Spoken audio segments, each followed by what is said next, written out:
नमस्कार बच्चों, मैं डॉक्टर सीमा श्रीवास्तव आज आपके सामने एक नया टॉपिक लाई हूँ जो कि आपके कई कॉम्पिटिटिव एग्ज़ाम्स में भी पूछा जाते हैं।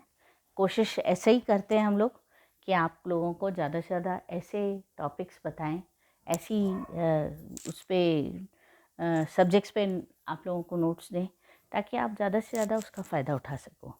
आज का हमारा जो टॉपिक है वो है टाइड्स, यानी कि ज्वार भाटा। आपको पता है टाइड्स क्या होती है, कैसे उभरती है? जो समुद्री लहरें हैं, इनके अंदर जो तरंगें उठती हैं, उनके ऊपर किसका प्रभाव पड़ता है जिसकी वजह से ये टाइड्स उठती है। आप कभी समुद्र के किनारे गए, बॉम्बे बीच पे गए, मद्रास बीच पे गए? अगर गए होंगे तो आपको पता होगा कि जब हाई टाइड्स का टाइम होता है तो आप लोगों को उसमें सफ़र करने के लिए और समुद्र से दूर रहने के लिए आपको वो किया जाता है, अलर्ट किया जाता है कि नहीं? तो चलो बच्चों, आज अपन अपना टॉपिक शुरू कर देते हैं। ठीक है? किस पे? टाइड्स पे, ज्वार भाटा पे। समुद्र का जल स्तर एक सा नहीं रहता, ये आपको पता ही है कि एक सा नहीं रहता है। ये नियमित रूप से दिन में 2 बार ऊपर उठता है और फिर नीचे उतरता है। समुद्री जल स्तर में इसी बदलाव के कारण से ज्वार एवं भाटा की उत्पत्ति होती है। ये वो भाटा नहीं है जो पत्थर उठा के अपन बोलते हैं भाटा, नो। इस जल स्तर के ऊपर उठने के को ज्वार एवं नीचे उतरने को भाटा कहते हैं, है ना? ये टेक्निकली वेव्स हैं और पानी का जो लेवल ऊपर उठता है और नीचे गिरता है उसको हम ज्वार भाटा कहते हैं। सागर स्तर में इसका मुख्य कारण चंद्रमा एवं सूर्य की गुरुत्वाकर्षण शक्ति के कारण होता है। आप सोचते होंगे कि मैडम ये किस तरह से पानी का बहाव ऊपर और नीचे होता है? तो ये होता है बेटा ग्रेविटेशनल पुल के कारण, गुरुत्वाकर्षक शक्ति के कारण और चंद्रमा और सूर्य की शक्ति के कारण। इनमें जो ग्रेविटेशनल पुल होता है उसकी वजह से। ये मेरी स्लाइड भी आपको समझा रही है कि flooding and generators, spring tides और specially high tides can sometimes endanger buildings and people near the shore, often flooding houses or wharfs. This is not a common occurrence since most buildings are constructed beyond the normal tidal range. बेटा इसका एक प्रभाव इतना होता है कि ये कई कई ऊंची ऊंची बिल्डिंगों को भी साफ़ कर देता है, पूरे पूरे शहर तबाह हो जाते हैं। ठीक है, तो आइए, tides affect coastal regions in different ways. High tides push large amounts of water far up onto beaches and leave the sand and sediment mixed with the water behind when the tide goes out. Therefore, tides transport sand and sediment and shape shores. Tides feed estuaries. ये तो उनकी quality बताइए कि हर चीज़ का एक negative प्रभाव ही नहीं होता, नकारात्मक प्रभाव ही नहीं होता, कभी कभी इफ़ेक्टिव भी होता है जो पॉजिटिव भी होता है ना?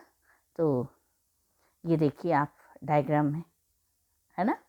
ये 2 कंडीशंस हैं, इसमें और आप साफ देखिए। ये दिख रहा है आपको हाई टाइड, लो टाइड। इसमें ये और देखिए सूर्य और चंद्रमा का गुरुत्वाकर्षण, है ना, दोनों के उसमें। और इस दूसरी स्थिति में 90 डिग्री के गुरुत्वाकर्षण, ठीक है, सूर्य की गुरुत्वाकर्षण शक्ति, इसकी वजह से हाई टाइड और लो टाइड्स उभरते हैं। आगे मैं आपको बताऊं स्प्रिंग टाइड क्या होते हैं और लघु ज्वार क्या होते हैं, नीप टाइड्स क्या होते हैं। स्प्रिंग टाइड्स पूर्ण चंद्र पर सबसे ऊंचे ज्वार उठते हैं और उन्हें बसंत ज्वार के नाम से जाना जाता है, जबकि महीने के पहले और तीसरे क्वार्टर में ये सामान्य से नीचे होते हैं और इन्हें नीप ज्वार के नाम से जाना जाता है। विश्व में सबसे ऊंचे फूंडी की खाड़ी में उठते हैं। भारत में सबसे ऊंचे ज्वार ओखा गुजरात में रिकॉर्ड किया गया। अपने अक्ष पर घूम रही पृथ्वी को समान यामियात्रों का कि लंबवत रूप से प्रतिदिन चांद के नीचे लाने में 24 घंटे 50 मिनट लगते हैं। इस प्रकार ज्वार 12 घंटे एवं 25 मिनट के नियमित अंतरालों पर उठते हैं। आमतौर पर ज्वार प्रतिदिन 2 बार उठते हैं। टाइड्स कितनी बार? 2 बार। अब लघु ज्वार, जब चंद्रमा की समकोण स्थिति के समान, ये देखिए ना पुरानी वाली मेरी है, समकोण स्थिति के समान होने वाली ज्वार, जब ज्वार उत्पन्न करने वाले बल एक दूसरे को संपूर्ण नहीं करते, लघु ज्वार परिसर का कारण होता है। ठीक है बच्चों। अब जब हमने इफ़ेक्ट्स की बात पढ़ी तो मैंने आपको अभी बताया था कि इफ़ेक्ट्स हर कॉइन के दोनों साइड होते हैं, एक नेगेटिव और एक पॉजिटिव। तो अगर वो नकारात्मक है तो सकारात्मक इफ़ेक्ट्स भी होते हैं।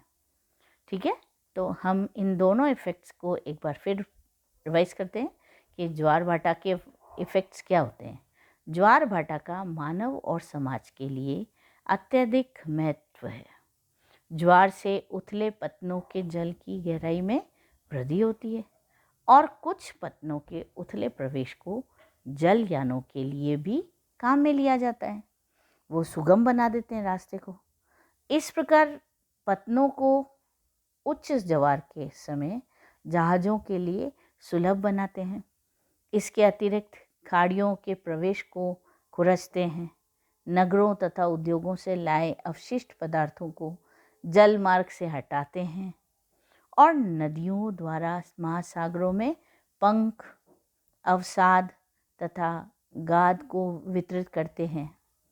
यह तटों को काट छांट कर मानव के लिए उपयोगी बनाते हैं। विकसित देशों में ज्वार भाटे से बिजली का उत्पादन होता है। संयुक्त राज्य America, France, Britain, Germany, Italy, Japan ज्वार भाटा से बिजली उत्पन्न करने वाले प्रमुख देश हैं। भारत में भी खंबात की खाड़ी जो कि गुजरात तट पर है, इसमें ज्वार भाटा से बिजली का उत्पादन किया जाता है। बिजली की बढ़ती मांग को देखते हुए ज्वार भाटा से बिजली उत्पादन में वृद्धि होने की संभावना है। अपन कहते हैं ना टाइडल एनर्जी, है ना, ज्वारीय शक्ति, है ना। तो आपने ये देखा, छोटा सा इंट्रोडक्टरी मैंने आपको टाइड्स के बारे में बताया है, ताकि आप शॉर्ट रूप में भी अगर किसी चीज़ को समझेंगे तो आपके याद करने में दिक्कत नहीं आएगी और आपको जल्दी याद होगा। अब इस क्वेश्चन को आप अप्रोच करें और मेरे इस वीडियो को लाइक करें थम्स अप के निशान के साथ। थैंक यू बच्चों।